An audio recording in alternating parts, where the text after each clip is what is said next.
సంవత్సరం? కొత్త సంవత్సరం.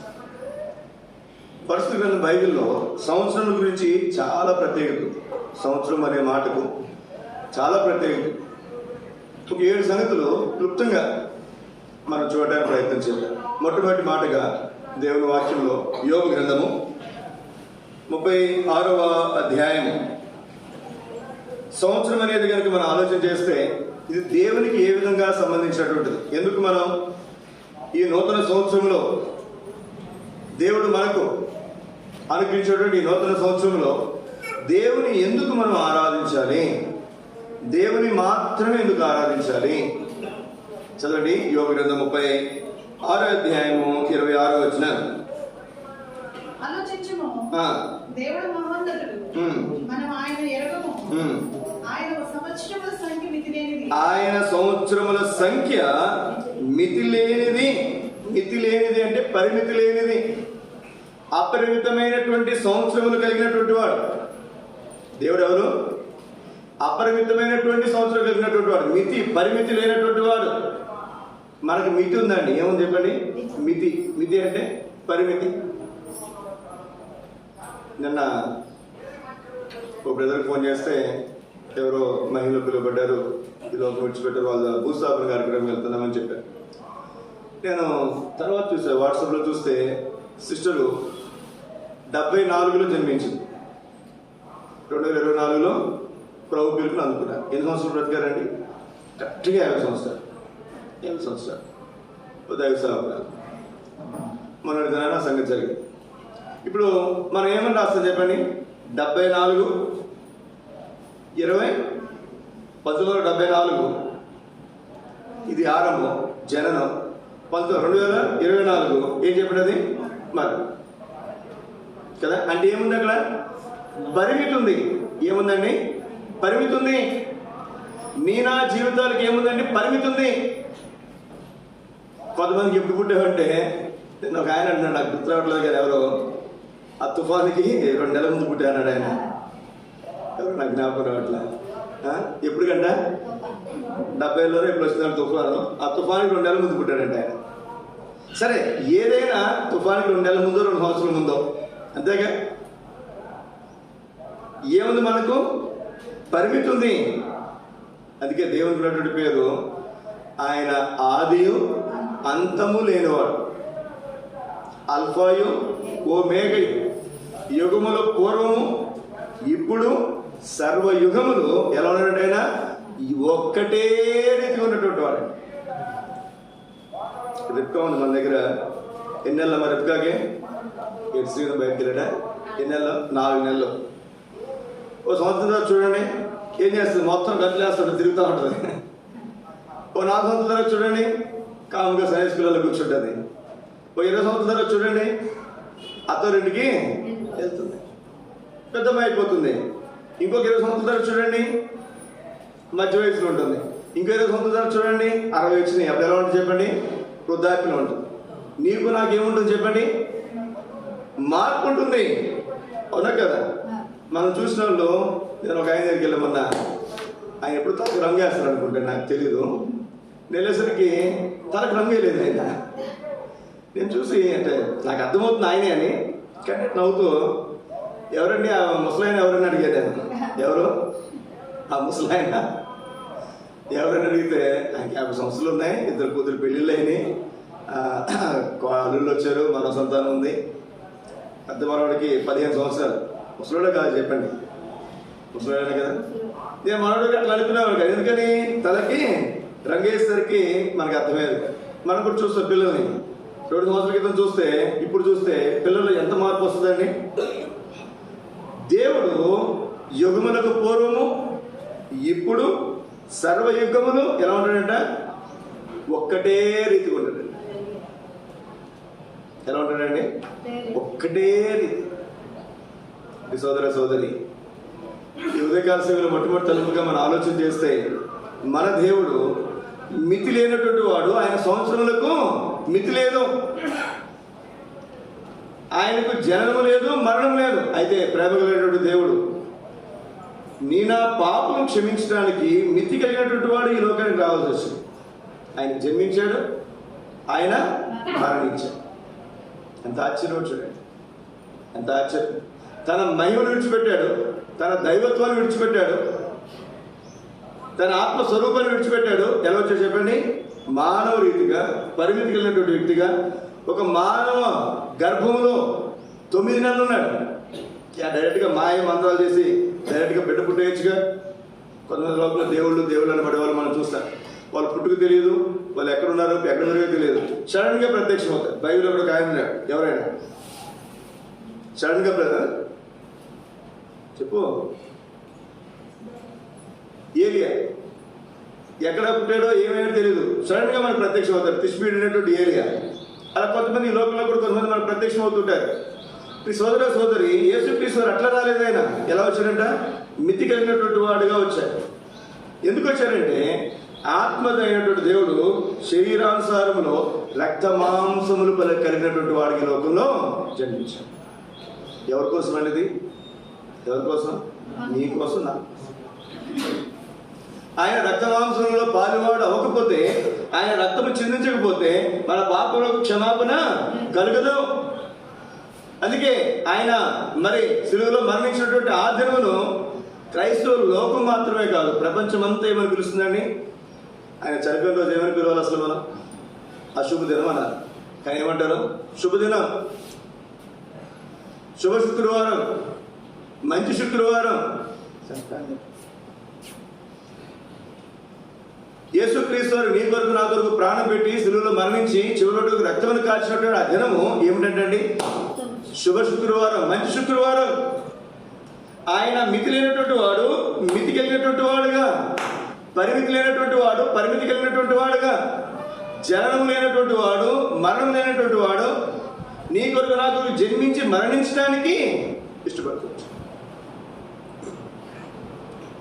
ఎందుకనంటే పరిమితి కలిగినటువంటి మన బ్రతుకుల్ని పరిమితి లేనంతగా మనను జీవింపు చేయాలి.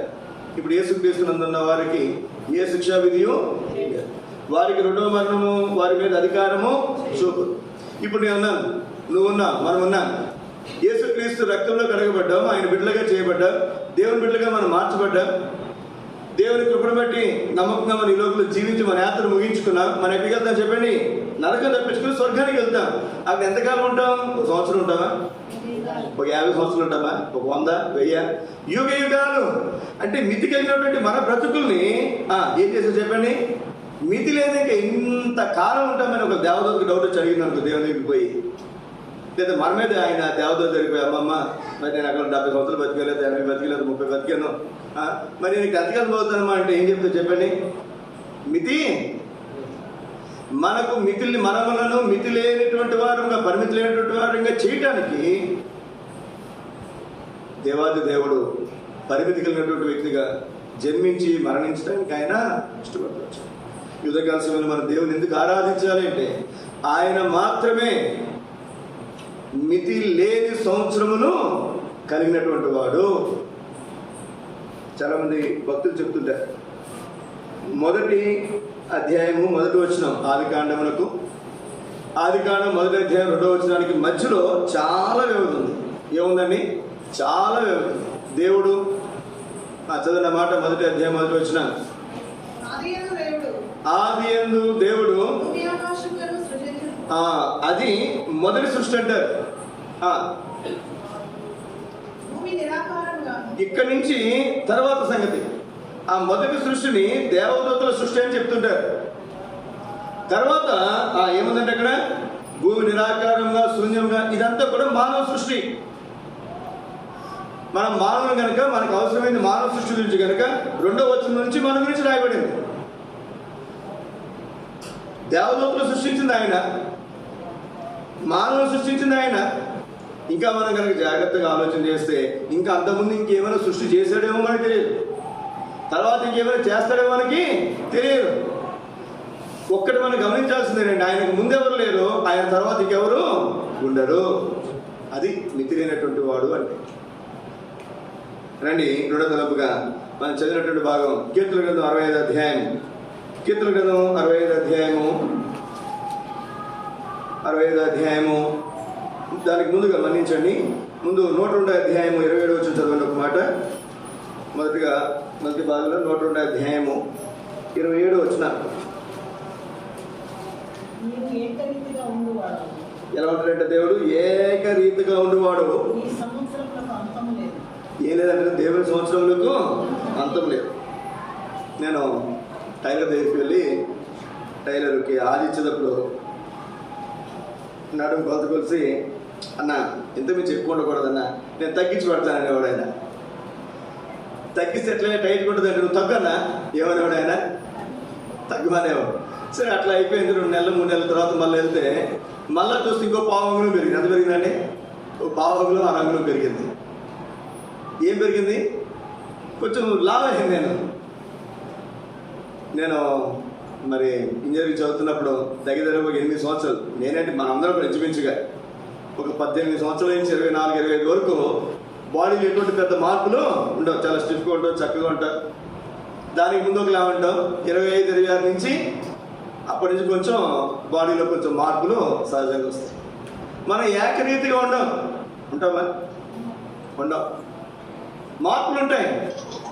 ఇప్పుడు ఒక రీతిగా ఉంటాం, రేపు ఇంకొక రీతిగా ఉంటారు. చిన్నప్పుడు అన్నదప్పుడు ఒక రీతిగా ఉంటారు, పెద్ద అయిన తర్వాత ఆస్తుల దగ్గరికి వచ్చేసరికి ఇంకో రీతిగా ఉంటారు కదండి. తల్లిదండ్రులైనా అంతే, పిల్లలైనా అంతే, ఎవరైనా అంతే. మీ సోదర సోదరి, మన దేవుడు ఎవరంట? ఏకరీతిగా ఉన్నవాడు. చదవండి. మన 90 అధ్యాయం 4 వచ్చినాను. కీర్తన 90 అధ్యాయం 4 వచ్చినాను.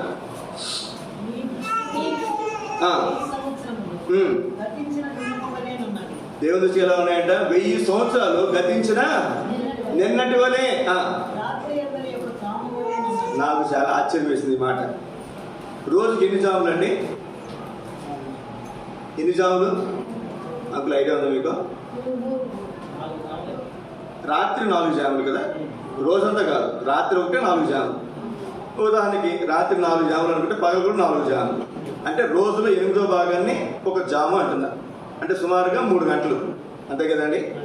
ఇప్పుడు మనం ఆలోచన చేస్తే యేసుక్రీస్తు వారు ఈ లోకాన్ని విడిచిపెట్టి పరలోకానికి ఆరోహణం అవుతున్నప్పుడు, ఇదిగో నేను త్వరగా వచ్చుచున్నానని చెప్పాడు.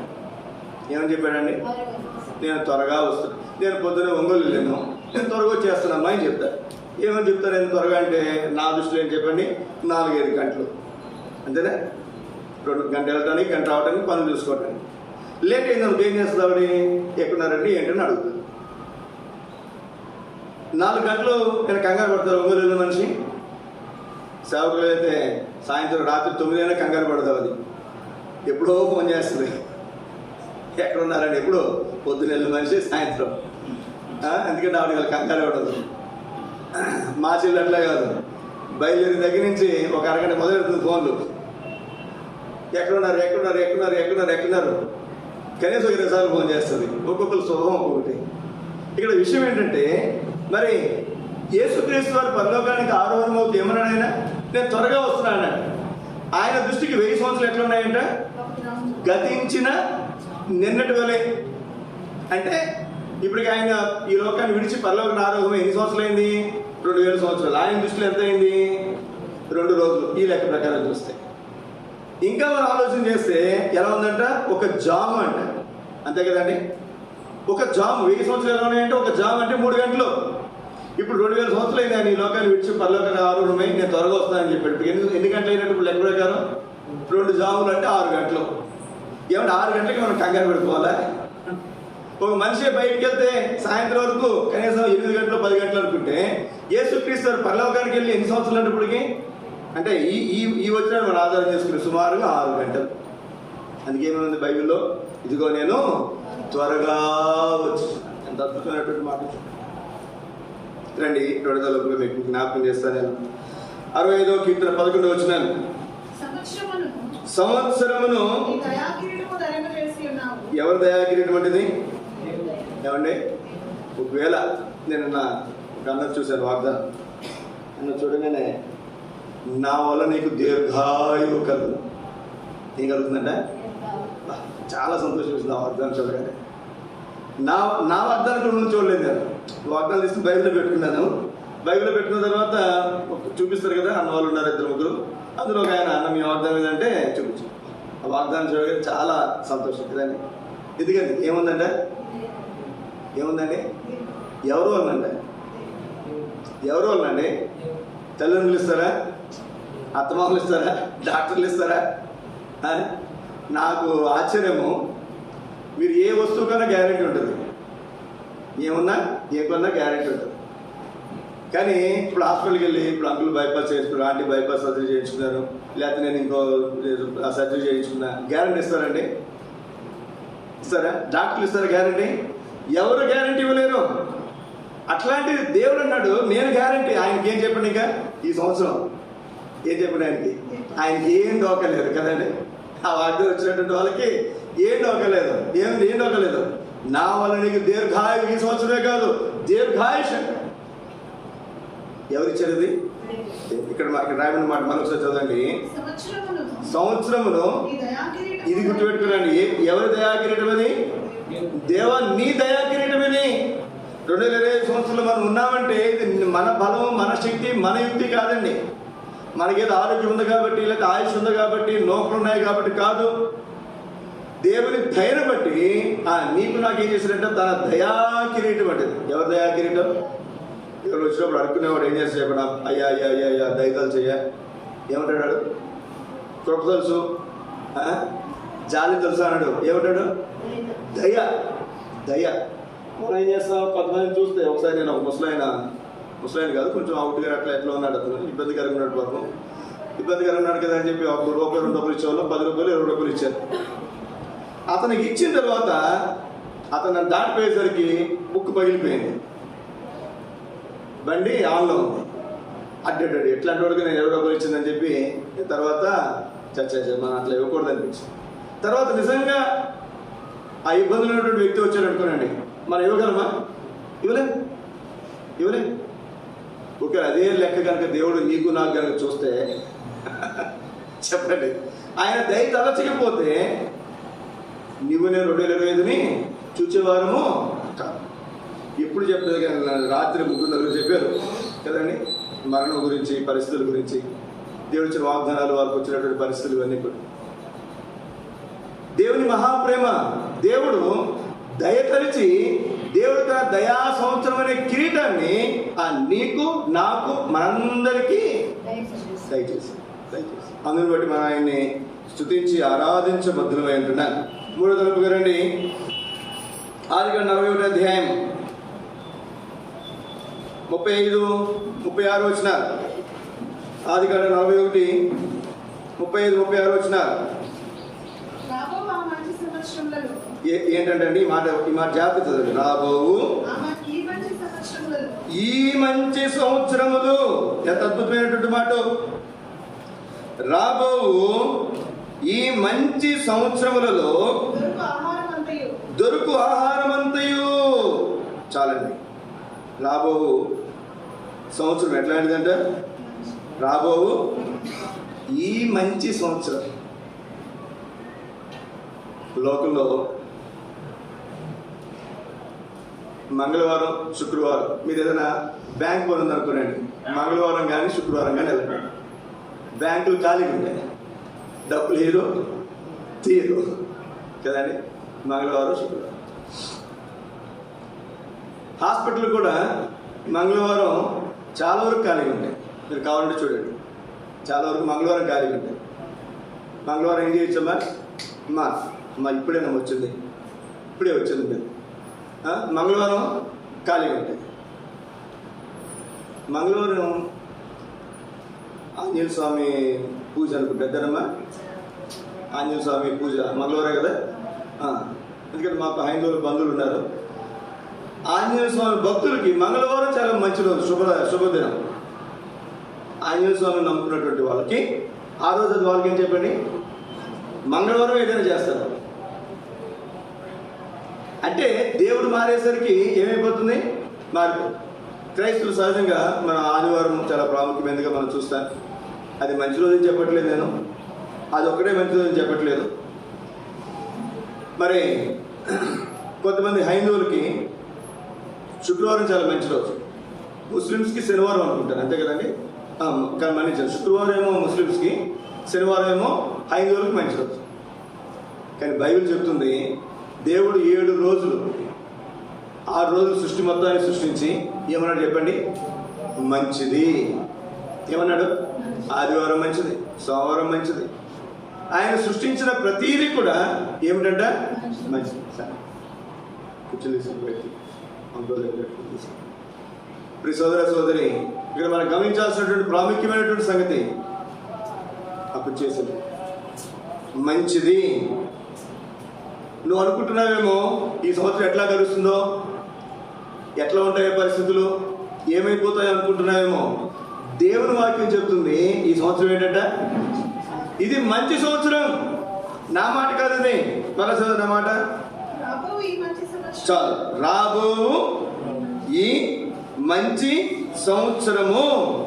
రాబో ఈ మంచి సంవత్సరం. దేవుడే మంచి సంవత్సరం అంటే దాని గురించి ఆలోచించాల్సిన అవసరం ఉందండి? దాని గురించి ఏమైనా చింతించాల్సిన అవసరం ఉందా? దాని గురించి ఏమైనా మనం కంగారు పడాల్సిన అవసరం ఉందా? ఏమీ లేదు. ప్రియ సోదర సోదరి, ఈ మాట మనకు జ్ఞాపకం పెట్టుకుందా? దేవుని పెట్టినటువంటి మనము దేవుని దృష్టిలో మనమందరం కూడా మంచివారు. ఇప్పుడు పిల్లలు ఒకటి చూస్తాను, తుంట్రోడు ఉంటాడు. వాళ్ళ అమ్మ వాళ్ళ దగ్గరికి వెళ్ళి అడగండి, ఏమంటారు? తుంట్రోడే కాదంటలేదు, కానీ మా అబ్బాయి చాలా మంచివాడండి. ఎందుకని? ప్రతి తండ్రికి ప్రతి తల్లికి ఆ బిడ్డ ఎలా ఉంటాడు చెప్పండి? మంచివాడే. ఒకవేళ యేసుక్రీస్తు వారు మనం సృష్టించినటువంటి సృష్టికర్తను మనం అడిగితే ఆయన దృష్టిలో మనం అందరం కూడా మంచివారమే. మీకు అర్థమవడం కోసం మాట చెప్తున్నాను.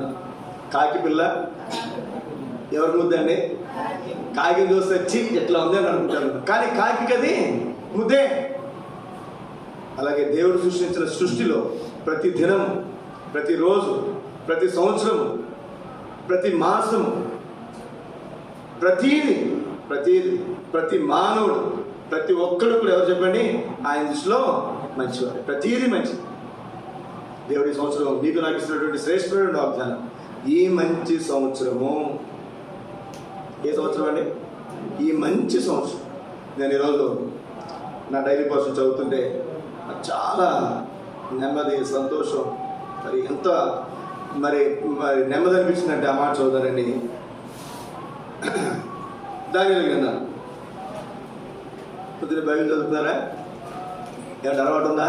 ఇంట వంట ఉందా అలవాటు? బైబిల్ చదువుకున్న అలవాటు? చదువుకునండి. దేవుడు మనతో మాట్లాడతాడు. ఆయనకు నోరుండి మాట్లాడే దేవుడు. మాట్లాడేది ఎలా మాట్లాడతాడు చెప్పండి? కళలో, దర్శనాలు వచ్చేంత భక్తులు మనం కాదు కనుక బైబిల్ చదువుకుంటుంటే దేవుడు మనతో ఏం చేస్తే చెప్పండి? ఆయన మాట్లాడు. ఈరోజు నా దినపాఠము దానియేలు గ్రంథం 4వ అధ్యాయం. మొదటి వచ్చిన అందరూ కలిసి చదువుకున్నారు. రాజు నెబుకద్నెజరు లోకమంతట నివసించు సకల జనులకును దేశస్థులకును ఆయా భాషలు మాట్లాడే వారికి ఇలాగ సెలవిస్తున్నాడు, మీకు క్షేమాభివృద్ధి కలుగును గాక.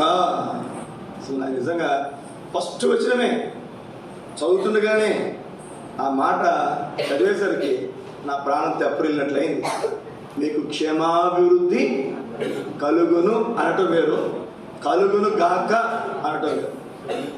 కలుగును గాక అంటే అది ముద్ర, అంటే రాజముద్ర, ఇంక దానికి తిరుగులేదు. సోదర సోదరి, ఈ మధ్యాహ్న కాల సమయంలో దేవుని వాక్యం మనం చూస్తున్నాం. ఈ మంచి సంవత్సరము ఏం కలిగేస్తారంట? మీకు క్షేమాభివృద్ధి కలుగును గాక అంటున్నాడు. రండి 4వ తరగతిలో మీకు జ్ఞాపకం చేస్తాను నేను. నెహెమీయా గ్రంథం 9వ అధ్యాయము 21 వచ్చినాను. నెహెమీయా గ్రంథం 9:21. నిజముగా అరణ్యములో ఏమీ తక్కువ కాకుండా 40 సంవత్సరములు వారిని పోషించుతవి. ఇక్కడ మనం చదువు. వారి వస్త్రాలు పాతవైపోలేదంటండి. వాళ్ళ కాళ్ళకి ఏం రాలేదంటే వాపు రాలేదు. మీరు ఎప్పుడైనా పరివేలు కానీ ఎక్కడైనా బాగా ఏదైనా పనులు ఉన్నారనుకున్నాను, చెప్పులు వేసుకున్నారు, తిరుగుతున్నారు, 2-3 రోజులు బాగా తిరగండి, కాళ్ళకి ఏమొస్తాయి? వాపులు వస్తాయి, కాళ్ళు వాస్తాయి. కొంచెం ఎక్కువ నడిస్తే ఖచ్చితంగా కాళ్ళు వాస్తాయి. రే మీరు వచ్చినట్టు ఎవరికి తెలియకూడదురా, అంటే మీరు పని చేస్తున్నట్టు అందరూ తెలుసుకోవాలా, మీరు గొప్ప పనివంతులని సౌండ్ ట్రాక్నే పెట్టాలి. కాళ్ళకి ఏమొస్తుంది చెప్పండి? వాపులు వస్తాయి, కాళ్ళు వాసిపోతాయి.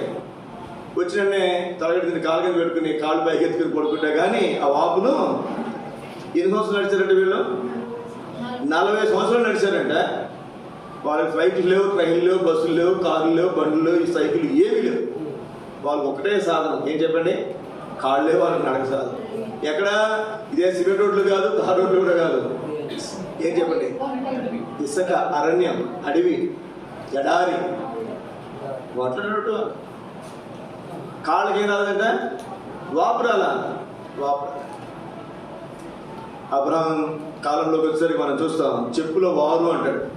మరి అక్కడ ఐగుప్తులోంచి విడిపించబడినప్పుడు మరి వాళ్ళకి చెప్పులు ఉన్నాయో, ఎటువంటి కాళ్ళకి సాధనాలు వాడుతారో మనకు అంతగా తెలియదు. ఇక్కడ రాయినటువంటి మాట చెప్పులు అన్న మాట ఉపయోగించలేదు కానీ ఏం ఉపయోగించాడు చెప్పండి? కాళ్ళకు వాపురాలు. ఎన్ని సంవత్సరాలంట? 40 సంవత్సరాలు నడిచిన వాపు రాలేదంట. ఇంకా దాని ముందున్నమాట వారి బట్టలు పాతికిపోలేదంట. ఇప్పుడు నేను వేసుకున్నా దేవుని కృపను బట్టి సేవకు వచ్చిన తర్వాత ఆ ముందు కూడా నిన్నే 2 జతలు ఉంటే నిన్న పొద్దున ఒకటి నిన్న రాత్రి ఒకటి వేసుకున్నా. ఓ సంవత్సరం తర్వాత ఈ 2 చూస్తే ఏమవుతుంది చెప్పండి? కొంచెం పాత. లాస్ట్ తీసుకున్నాయి అప్పుడు మంచి అవి. ఇప్పుడు వీటి పక్కన వాటిని పెడితే అవి ఎలా కనబడుతున్నాయి? పాత కదండి, పాత 40 సంవత్సరాలు బట్టలేం కాలేదంట.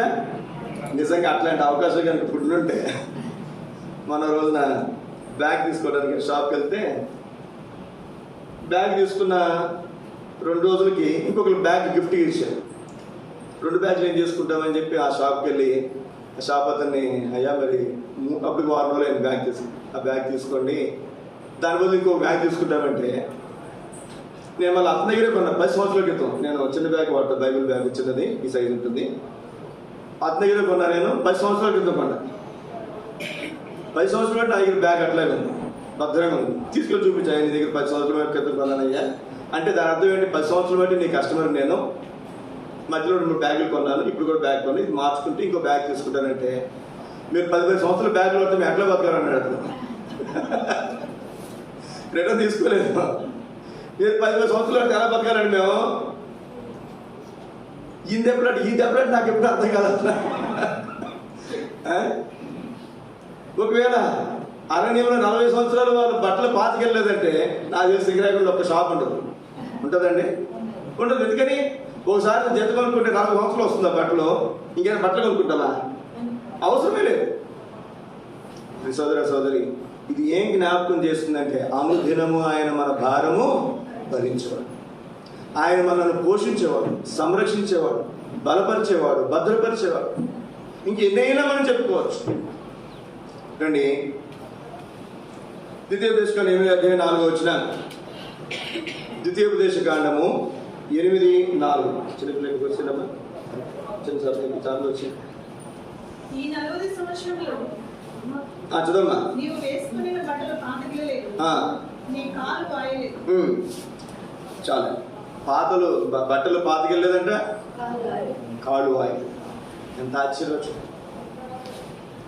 ఈ 40 సంవత్సరములు అంటే మరి ఆయన వాళ్ళు మోసింది ఎవరు, కాల్చింది ఎవరు, సంరక్షించింది ఎవరు, భద్రపరిచింది ఎవరు కదండి. మనం ఇప్పుడు ఒక మాట మనం చూస్తాం, వారి వస్త్రాలు రూపాంతరం దగ్గర వారి వస్త్రాలు తెల్లని వస్త్రాలని మాట్లాడుతూ ఏ చాకలి అంత చక్కగా అంత చక్కగా ఉతకలేడు, అంత తెల్లగా ఉండవు. ఏ చాకలి అంటే మనం ఉతుకుంటే ఇంట్లో మనకంటే కూడా చాకలి వాళ్ళు వాళ్ళకి కొంచెం అలవాటు ఉంటుంది కాబట్టి వాళ్ళు ఉతుకున్నప్పుడు ఇంకా బాగుంటాయి బట్టలు. కానీ అక్కడ చూసినటువంటి వారి కనులకి ఏం కనపడుతుందంట? ఏ చాకలి కూడా అంత తెల్లగా బట్టలను ఉతకలేడు, అంత చక్కగా బట్టలను. మరి 40 సంవత్సరాలు వారి బట్టలు పాతకెళ్ళలేదంటే ఎవరు ఉతికారు బట్టలు? అసలు వాళ్ళు ఉతుకోవడానికి నీళ్ళు ఉన్నాయి అసలు? వాళ్ళకి తాగడానికే నీళ్ళు లేక ఏడ్చిన సందర్భాలు చాలా సందర్భాలు ఉన్నాయి. ఇట్లాంటిది 40 సంవత్సరాలు కూర్చొని చూడండి, కూర్చొని వెనకలు చూడండి. సోదర సోదరి, ఈ మధ్యాహ్న కాల సమయంలో మన దేవుడు మన పక్షముగా గొప్ప కార్యములు చేయగలరు. ఈ సంవత్సరం అంతా కూడా, ఈ రోజు ఎట్లయితే మనం ఉన్నామో ఈ సంవత్సరం అంతా కూడా అట్లాగే అన్ని విషయాల్లో కూడా ఆయన మనల్ని ఉంచుటకు, పోషించుటకు, కాపాడుటకు, సంరక్షించుటకు, భద్రపరచుటకు ఆయన సమర్థుడు. 2:5 మీకు జ్ఞాపకం చేస్తాను. నేను గ్రంథం మన్నించండి, రాజుల 2వ గ్రంథం 19వ అధ్యాయం 29వ వచనం.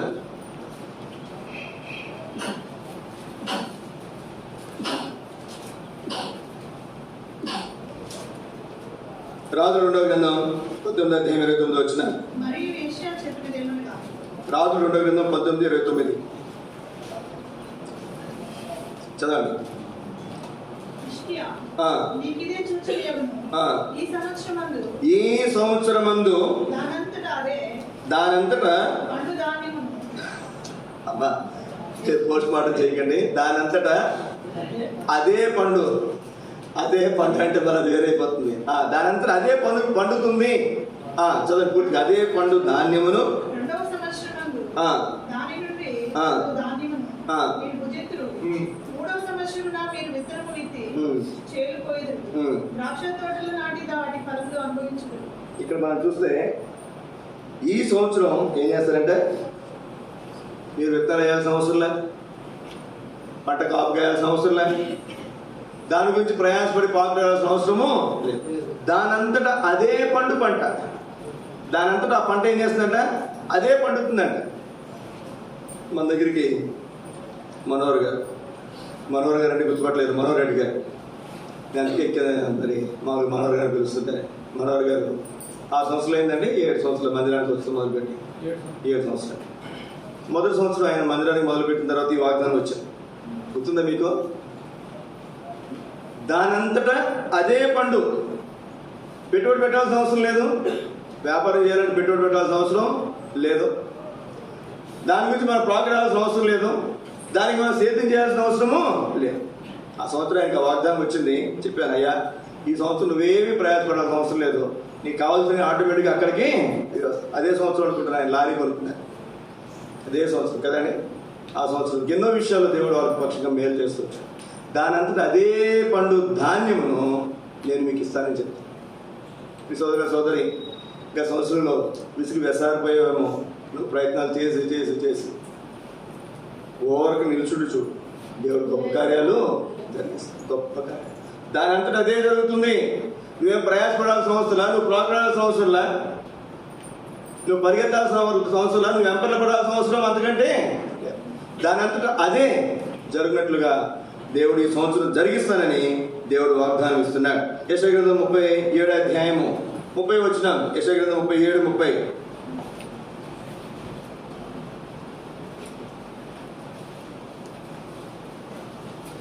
బైబిల్ లేవండి, మరియు యెషయా చెప్పినదేమనగా, హిజ్కియా, నీకిదే సూచనయగును.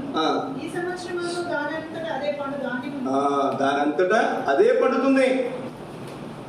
దానికోసం మరేమి కూడా చేయాల్సిన అవసరము లేదు. 6వ ద్వితీయోపదేశకాండం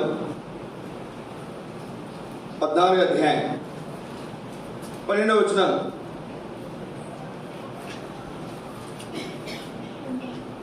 ద్వితీయోపదేశకాండం 14వ అధ్యాయము 12వ వచనం. పవిత్రమైన ప్రతి పక్షిని నీకు తినవచ్చు. గమనించండి. 11వ అధ్యాయం 12వ వచనం. అది ఆకాశ వర్ష జలము త్రాగును, అది నీ దేవుడైన యెహోవా లక్ష్యపెట్టు దేశము. నీ దేవుడైన యెహోవా కన్నులు సంవత్సరాది మొదలుకొని సంవత్సరాంతం వరకు ఎల్లప్పుడూ దాని మీద ఉండదు. ఎప్పుడు నుంచి ఎప్పటి వరకు అంటే దేవుని కన్ను ఉండేది సంవత్సరాది మొదలుకొని సంవత్సరాంతం వరకు. అంటే 2025వ సంవత్సరం జనవరి మాసం ఉదయం 12 గంటల నుండి 2025వ సంవత్సరం డిసెంబర్ మాసం 31వ తారీఖు రాత్రి 12 గంటల వరకు ఎవరికన్నా ఉంటాయంట? దేవుని కన్నులు ఎవరి మీద ఉంటే చెప్పండి? నీ మీద, నా మీద. ఇంత గొప్ప కాపుదలు ఎక్కడ చూస్తాను చెప్పండి? ఎక్కడ చూస్తారు? ఎక్కడా చూడలేము, ఎక్కడా చూడలేము. ఈ సోదర సోదరి ఒక మాట చదివిన 121వ కీర్తనలో 3వ వచనం 4వ వచనం, ఇశ్రాయేలును కాపాడువాడు కునుకడు నిద్రపోడాడు. యెహోవాయే నేను నిత్యము కాపాడును, ఆయన రాకపోకలేదు నిన్ను. ఎన్నిసార్లు ఉంటుందో కాపాడును కాపాడును కాపాడు, ఏ అపాయం రాకనే నిన్ను కాపాడు. ఎంత అద్భుతమైనటువంటి ఈ సంవత్సరం అంతా కూడా మన జీవితాల్లో, మన కుటుంబాల్లో మరి ఈ వాగ్దానాలు దేవుడు నెరవేర్చునుగాక. చివరి తరం ఒక మాట మనం చదువుకుందాం. ఇక్కడే ఒక మాట చూడండి. మరి రాజుల మొదటి గ్రంథం 9వ అధ్యాయం 3వ వచనం కూడా మందిరం గురించి ఒక మాట మనం చూస్తాం. రాజులు మొదటి గ్రంథం 9వ అధ్యాయం 3వ వచనం. ఇంతకుముందు మనం కొన్ని మాట రాయించాం దేవుని మందిరంలో. 9:3.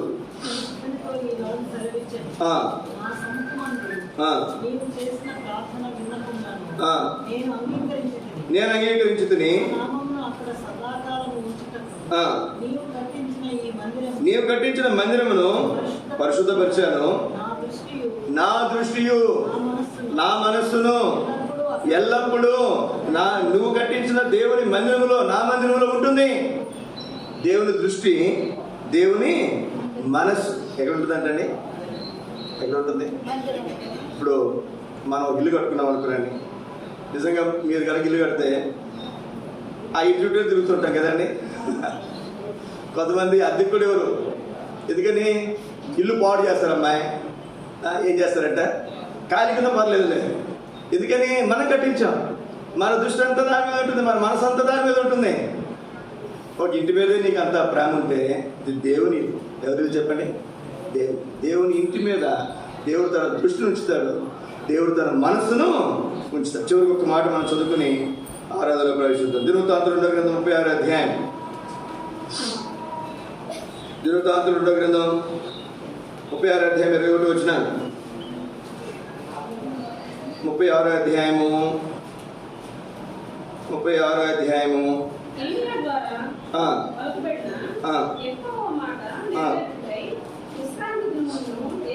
యెహోవా మాట నెరవేరుటకై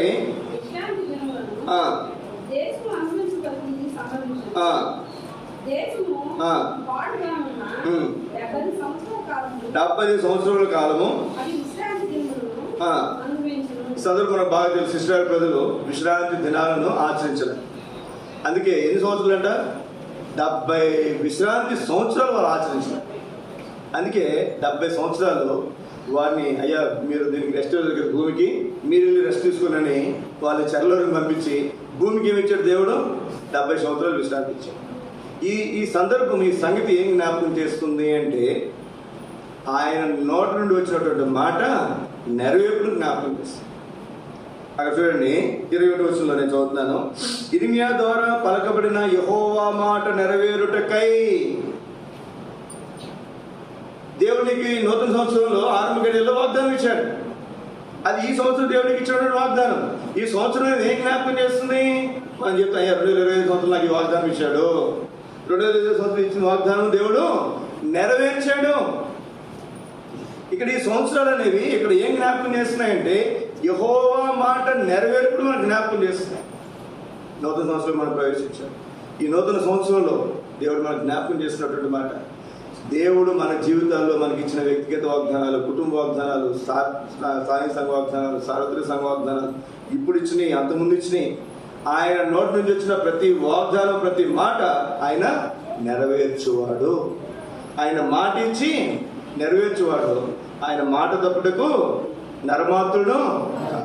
వాగ్దానములు ఎన్ని అయినను అన్నీ క్రీస్తులో అవును ఆమేన్ అన్నట్లు. సోదర సోదరి, ఈ ఉదయకాల సమయంలో మాట ఇచ్చి నెరవేర్చే దేవుణ్ణి, చెప్పి చేసే దేవుణ్ణి, వాగ్దానం అంటే ఏమవుతుందో చెప్పండి. చెప్తున్నాడు ఆయన, ఏం చేస్తానో చెప్తున్నాడు ఆయన, ఏమి ఇస్తున్నాడో చెప్తున్నాడు. మనం చెప్తామే కానీ చేయలేము. కొన్నిసార్లు ఉదాహరణకి ఈ మధ్యన చంద్రబాబు నాయుడు సీఎం అయిన తర్వాత, అంతకుముందు చాలా గ్యారంటీలు చెప్పాడు కదండి. చెప్పిన తర్వాత సీఎం అయిన తర్వాత ఒక వారం ఒక పాట పాడుతున్నారు, ఇవి మనం చేయలేము, ఇవి మనం చేయలేం, ఇవి మనం చేయలేం. కానీ ఈ సోదరి మనుషులుగా సీఎం అయినా పిఎం అయినా సరే, అమెరికా అధ్యక్షుడైనా సరే, ఇంకొకరైనా సరే ఎవరైనా సరే మాట చేంజ్ చేయలేదు చెప్పండి, దాన్ని నెరవేర్చుకోలేరు, మాటను పోషించుకోలేరు. అప్పుడు అంటే ఏం మంచివే నువ్వు, మాట పోషించుకోలేవు నువ్వు అంటే దాని అర్థం మాట ఇచ్చాడు కానీ. అయితే మన దేవుడు ఎవరంటే చెప్పి చేసేవాడు, చేసిన తర్వాత చెప్పాడు కాదు. వాగ్దానం అంటే అదే, జనవరి 1వ తారీఖు నీకు చెప్తున్నాడు నేను ఇది చేస్తాను అని. ఖచ్చితంగా ఈ సంవత్సరంలో చెప్పాడు. మనం దేవుని వాక్యానుసారం అక్కడ ఉన్నటువంటి షరతులు మనం నెరవేరిస్తే 100% ఖచ్చితంగా చేస్తారండి. ఒక్కొక్కసారి ఆ వాగ్దానం ఈ కాలంలో ఈ సంవత్సరం జరగకపోయినా దాని కాలంలో ఖచ్చితంగా దేవుడు దాన్ని ఏమాత్రం అనుమానం లేకుండా జరిగిస్తాడు.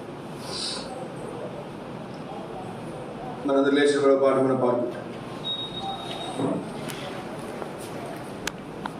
ఈరోజు సండే స్కూల్ ఉంటుంది, అయితే పిల్లలందరూ